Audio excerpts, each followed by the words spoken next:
गेली काही दिवसापासून जैन बोर्डिंग हे सातत्याने चर्चेलं जातं। या जैन बोर्डिंग प्रकरणाच्या सध्या आपण बघू शकतो की राष्ट्रवादी आणि काँग्रेसकडून धर्मादाय आयुक्ताच्या समोर जे आहे ते आंदोलन केलं जातंय। पुणे शहराचे राष्ट्रवादी शहराध्यक्ष प्रशांत जगताप सध्या आपल्या सोबत आहेत। आज धर्मादाय आयुक्तासमोर तुम्ही आंदोलन करतायत, काय मागणी? धर्मादाय आयुक्तांकडे आमची मागणी आहे की या कटामध्ये जे दोषी असतील, केंद्रीय मंत्री असतील किंवा राज्याचे मुख्यमंत्री असतील, गोखले बिल्डर असेल, ट्रस्टची माणसं असेल, यांच्यावर गुन्हा दाखल करण्यात यावा। कारण की त्यांनी धर्मादाय आयुक्तांची महाराष्ट्र शासनाची या ठिकाणी फसवणूक केलेली आहे। केंद्रीय राज्यमंत्री म्हणून या ठिकाणी सहकार खात्याचा मंत्री म्हणून मुरलीधर मोहोळांनी त्या पदाचा गैरवापर केला आहे। गोखलेंची पद एवढी वाईट नव्हती केली की त्यांना कुठल्या बँकेने कर्ज देऊ नये। असं असताना ज्या दोन पतसंस्थांचे प्रकरण केंद्रीय मंत्र्यांकडे अडकून आहेत, त्यांना काही परवानगी हव्यात एक्सपान्शन करण्याच्या, त्या कर्नाटकमधल्या एका पतसंस्थेचा आणि बुलढाणा अर्बनचं कर्ज या ठिकाणी घेतलंय, तिथं फसवणूक झाली। महापालिकेला रेग्युलर FSI त्या ठिकाणी मिळतो बिल्डरला, पण ट्रस्टच्या नावाने मुद्दाम त्या ठिकाणी मागणी करण्यात आली, कारण की ट्रस्ट म्हणून तुम्ही परवानगी घेतली तर एक FSI जास्त मिळतो।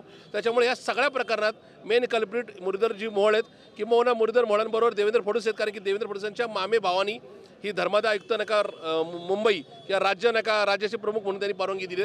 पण ह्या सगळ्या प्रकरणामध्ये महापालिका असेल, धर्मादाय आयुक्त कार्यालय असेल, सहकार खात्यातले काही लोक असतील, बँकांमधील लोक असतील किंवा ट्रस्टी असेल, यांच्यावर गुन्हे दाखल करण्यात ही आमची मागणी आहे। खरं तर मुरलीधर मोहोळ जे आहे ते स्पष्ट या गोष्टीला नाकारतात। त्यांचं म्हणणं आहे की विरोधक जे आहे ते राजकारण करतात, असं काही नसतं तर मी जैन बोर्डिंगमध्ये गेलोच नसतो, भेटलोच, असं त्यांचं वक्तव्य। असं आहे की मुरलीधर मोहोळांमुळे आता सगळ्या राजकीय लोकांवर संकट आली आहेत। इथं आमदार आहेत, माजी महापौर आहेत, इथून पुढे कुठल्या धर्माची माणसं राजकीय मंडळींना पूजेला बोलवणार नाही।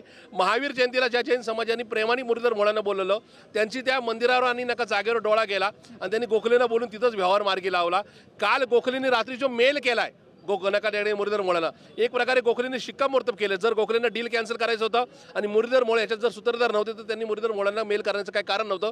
डील जर तुम्हाला रद्द करायची, तुमची नियत जर साफ असेल तर तुम्ही राज्य शासनाला मेल करायला पाहिजे होता, राज्याच्या धर्मादाय आयुक्तांना मेल करायला पाहिजे होता, महापालिकेच्या आयुक्तांना मेल करायला पाहिजे होता की आम्हाला हे डील कॅन्सल करायचं आहे। पण त्यांनी फक्त एकट्या मुरलीधर मोहोळांना केला। याचा अर्थ मुरलीधर मोहोळांमुळे गोखलेंची एंट्री आतमध्ये झाली आणि गोखलेंना आता त्या ट्रस्टीने दिलेले 230 कोटी रुपये बुडण्याची भीती वाटते। त्यामुळे त्यांनी मुरलीधर मोहोळांकडे मेल केलेला की आता तुमच्यामुळे मी पैसे अडकवलेत, पैसे वसूल करून द्यायची जबाबदारी तुमची। या सगळ्या प्रकरणात भाजपचे नेते आणि या देशाचे मंत्री मुरलीधरजी मोहोळ हे दोषी आहेत। खरं तर ज्या भगवान महावीरांनी जगण्याची पंचतत्वे सांगितली होती, ज्यामध्ये सत्य आहे, अहिंसा आहे, चोरी करणे गुन्हा आहे, त्याच भगवान महावीरांचं मंदिर गहाण ठेवणं म्हणजे इतिहासातली एक खेदजनक बाब आहे। अशी गोष्ट पुण्यासारख्या ठिकाणी घडणं एक खेदजनक आहे। याच्यामध्ये हे राजकीय लोकांचा वरद हस्ता, या सर्व गोष्टीकडे तुम्ही कसं बघताय? एका प्रकारे आम्ही मोहोळांचे आभार मानतो। स्वतःला हिंदुत्ववादी पक्ष म्हणवता आणि हिंदूचेच मंदिरे गिळताय, म्हणजे ह्याच्यावरनं तुमचं हिंदुत्ववादी कळतं। परत मोहोळांनी जेव्हा शपथ घेतली होती मंत्रिपदाची, खोटं बोलणार नाही, पहिल्या दिवसापासून पुणे शहराच्या आणि पुणे शहराच्या मतदारांना खोटं बोलत गेलेले आहेत। काय खोटं बोललं? माझा संबंध नाही। संबंध तुमचा नव्हता तर मग जैन मंदिरामध्ये माफी मागायला गेले कशाला? आणि तुमचा संबंध नाही मग गोखले तुमच्यापर्यंत ईमेल तुम्हाला कशाला करतो? तुमच्या ॲफिडेव्हिटमध्ये गोखले तुमचा पार्टनर असतो। व्यवहाराच्या 15 दिवस अगोदर तुमची पार्टनरशिप रद्द होती। जे consultant company, merit consultant company नेमली जाती, त्याचे प्रमुख मोहोळ असतात। हा योगायोग नाही आहे, सतत चालत आले। योगायोग एक होऊ शकतो, दोन्ही होऊ शकतो। मोहोळांनी महावीर जयंतीला जाणं, जमीन लिलावमध्ये घेणं, गोखले पार्टनर असणं, सगळे हे योगायोग नाही, हे पार्टनर आहेत आणि मोहोळ याच्यात पूर्णपणे दोषी आहेत। त्यांनी महावीरांचे जे मंदिर आहे ते घाण ठेवण्याचं पाप केले, त्याच्यात तर त्यांना प्रायश्चित्त करताच यायचं नाही। पण परत एकदा पुणे शहराची जी प्रतारणा केली, जे पुणे शहराचे राजकीय खोटेरडेपणा त्यांनी समोर आणले, खाऊंगा ना खाने दूंगा हे मोदींचं घोषवाक्य, आणि मोदी आणि देवेंद्र फडणवीस मिळून हे करतात का? आता हा प्रश्नचिन्ह या पुणे शहरासमोर आणि महाराष्ट्रासमोर आहे। मुरलीधर मोहोळ यांनी त्यांचे जे मित्र जे आहेत ते गोखले यांच्याकडून म्हणजे शासकीय यंत्रणेचा सुद्धा गैरवापर केला आहे। त्यांना काही फिरण्याला जाण्यासाठी सुद्धा जे विमान असतात ते सुद्धा त्यांच्याकडून जेट जे आहे ते सुद्धा उपलब्ध करून देण्यात आले होते।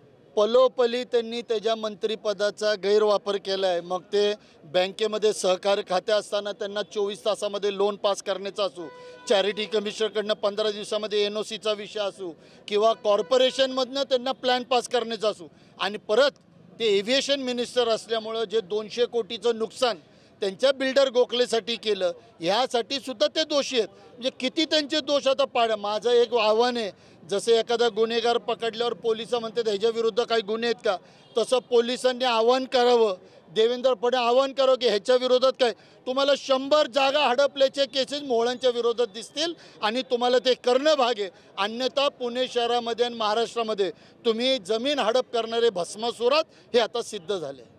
एकंदरीत आपण बघू शकतो की धर्मादाय आयुक्तालयाच्या समोर राष्ट्रवादी आणि काँग्रेसचे सर्व पदाधिकारी आहेत ते आक्रमक झाले जे आहे ते सध्या आपल्याला पाहायला मिळत आहे. कॅमेरामॅन रोहित सूर्यवंशीसोबत लक्ष्मण जाधव, टी.व्ही. मराठी, पुणे.